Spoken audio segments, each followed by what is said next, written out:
Hi guys, this is Mohit from Moneyfront. Today we're going to talk about gold, right? A metal, a currency which never stops to shine. And what is so special about gold? Why gold? Why at all it should be considered as an asset? And what are those fanciful things about gold which attracts not just us Indians but across the world? The shine just continues to glitter, right? What is so special about gold? So let's go with history.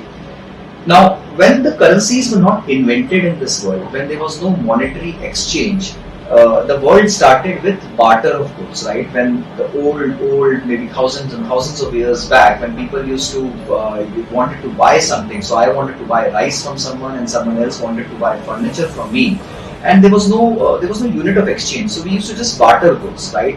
And then people decided that this won't work. They need some system, some currency, something which could be denominated and which could be transferred from one person to another person.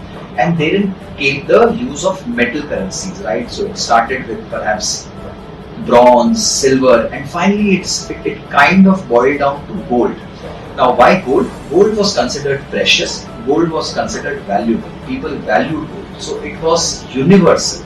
The most important part of gold was whether you go to across the Mediterranean, whether you come this side of the Southeast Asia, or you go towards the US or across the Atlantic, anywhere across the world, gold was recognized as a precious commodity all across. So there was no question mark on value of gold. There were question marks on other commodities, other currencies, other assets, right? So there was never a question mark on gold, so it was universally accepted. Second thing, everyone wanted to store it, everyone wanted to preserve it. They could transfer it to future generations, right?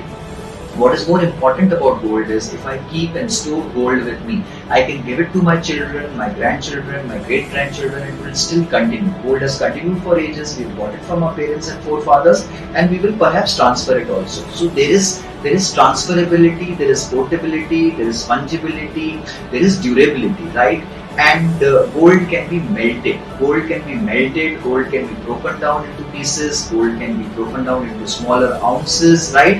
However, you can't like really break it into very small denominations. Like today, a rupee can be denominated in 100 paisa, and you can have 50 paisa exchange. But in gold, that's very difficult. Now, that's one barrier. Why gold couldn't become an international currency, right? So why gold, in spite of having all those benefits, could not become a currency was because you could do smaller transactions. If I want to buy a chocolate, I can't go and give a small inch of gold or maybe a centimeter, millimeter of gold to a shopkeeper and say, give me a chocolate, right? I need to give him 1 rupee or a 50 paisa, which can't be done without a fiat currency. And that's where fiat currency became important and they took over from gold. However, gold continues to be a great store of value, great preserver of value. And historically, we have seen as inflation inches up, gold's price will inch up in accordance with inflation for whatever 100 years of its history, right? So what it does is, it does not let your currency or your value eroded by virtue of inflation. It will preserve and nourish that value. Now, why should one invest in this basically? Look, so if you are scared or if you get those thoughts, fiat currency, what will happen with that? What will happen if central banks keep printing unlimited currency? How will my value be preserved? How will it not be destroyed? What will happen to it, right? Then you need to put some of your assets into gold and sleep well. Because A, gold will store value, gold will never lose its sign, gold will always remain valuable, gold will always remain as a store of value, and could be transferable, is easily recognized across the globe, and you can carry it also across the borders if you want. There are restrictions, but you can still carry it across the borders if you want. So gold has all those benefits, and plus the right way to invest in gold is not to buy physical gold. You give making charges, breaking charges, taxes, and other things, right? You just buy digital gold currently. And when you really want to transfer it to actually a physical asset, you can sell off your digital gold and buy physical gold in lieu of that whenever you want to. At least you preserve your value or preserve your currency. Plus, there will be no storage charges, handling charges, inventory costs, and all those kind of things, right? Now, RBI has made it very simple. You can just buy sovereign gold bonds in this country.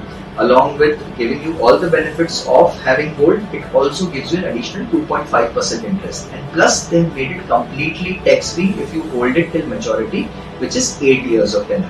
So no questions asked, a great asset allocation, great preserver of value. Invest some portion in gold now and forever.